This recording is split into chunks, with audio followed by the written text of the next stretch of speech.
Hello दोस्तों, आपका स्वागत है संपादकीय हिंदी डिक्टेशन में। इसी तरह के डेली नए और सबसे पहले वीडियो के लिए मेरे चैनल को लाइक करें, शेयर करें और सब्सक्राइब करें। बेल आइकन पर क्लिक करें ताकि हमारे वीडियो के नोटिफिकेशन आपको सबसे पहले मिल जाए। डिक्टेशन 5 सेकंड में स्टार्ट होगा। 5, 4, 3, 2, 1, स्टार्ट। भारतीय अर्थव्यवस्था की दशा को लेकर रिजर्व बैंक ने जो तस्वीर पेश की है वह चिंताजनक है। केंद्रीय बैंक यह बता पाने की स्थिति में भी नहीं है कि हालात सामान्य कब तक होंगे। रिजर्व बैंक ने अपनी सालाना रिपोर्ट में साफ कहा है कि अर्थव्यवस्था पर दूसरी लहर का असर लंबे समय तक बना रहेगा। यानी पिछले सवा साल में महामारी की मार से पैदा हालात भी रिजर्व बैंक की आशंकाओं की पुष्टि कर रहे हैं। जाहिर है देश अर्थव्यवस्था के मोर्चे पर अनिश्चितता के भंवर में है। इससे बाहर आना कम बड़ी चुनौती नहीं है। रिजर्व बैंक ने भी इस बात को माना है। देशी विदेशी रेटिंग एजेंसियों, अंतर्राष्ट्रीय मुद्रा कोष और विश्व बैंक तक ने भारत को लेकर आर्थिक वृद्धि के अपने अनुमान कम कर दिए हैं। यह अलग बात है कि सरकार लगातार दावे कर रही है कि अर्थव्यवस्था की बुनियाद मजबूत है, कहती रही है कि संकट तत्कालिक है और जल्द ही भारत अच्छी वृद्धि दर हासिल करने की स्थिति में आ जाएगा। पर बड़ा सवाल है कि यह होगा कैसे।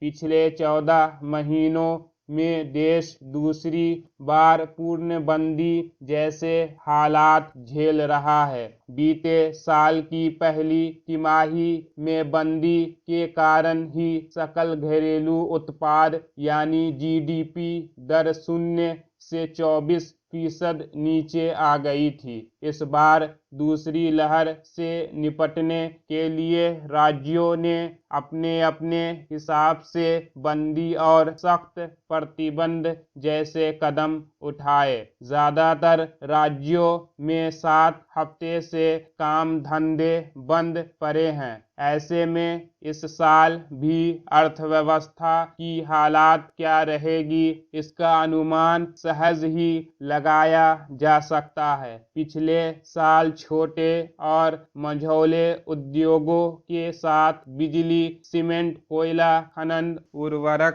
तेल और प्राकृतिक गैस व विनिर्माण जैसे प्रमुख क्षेत्रों का बाजा बज गया था। लेकिन इस बार दूसरी लहर के कारण छोटे और मझौले उद्योग क्षेत्र पर फिर से भारी मार पड़ी। गौरतलब है कि देश में 6 करोड़ 35 लाख एमएसएमई हैं। विनिर्माण उत्पादन में इनका हिस्सा 45% है। करीब 12 करोड़ लोगों का रोजगार इनसे जुड़ा है। ज्यादातर उद्योग पिछले साल की मार से ही नहीं उबर पाए हैं। हालांकि रिजर्व बैंक इन उद्योगों को बिना किसी अड़चन के कर्ज मुहैया कराने के लिए व्यावसायिक बैंकों पर लंबे समय से दबाव बना रहा है। कई रियायतों की घोषणा भी की है, लेकिन ये सब फलीभूत नहीं हो पा रही हैं। इसमें संदेह नहीं कि जब तक बाजारों से बंदी का दुष्चक्र खत्म नहीं होगा तब तक उद्योग पूरी ताकत के साथ चालू नहीं हो पाएंगे। अर्थव्यवस्था में जान फूंकने के लिए बेशक रिजर्व बैंक की कोशिशों में कमी नहीं है। केंद्रीय बैंक इस हकीकत से अनजान नहीं है कि जब तक मांग नहीं निकलेगी, खपत नहीं बढ़ेगी और निवेश नहीं होगा, तब तक अर्थव्यवस्था की गाड़ी पटरी पर ला पाना मुमकिन नहीं है, पर वह यह भी समझ रहा है कि ये तीनों ही काम आसान नहीं है। करोड़ों लोग रोजगार विहीन हैं। सरकारी कर्मचारियों और संगठित क्षेत्रों में काम करने वालों को छोड़ दें तो देश की बड़ी आबादी के पास नियमित आय का कोई जरिया नहीं है।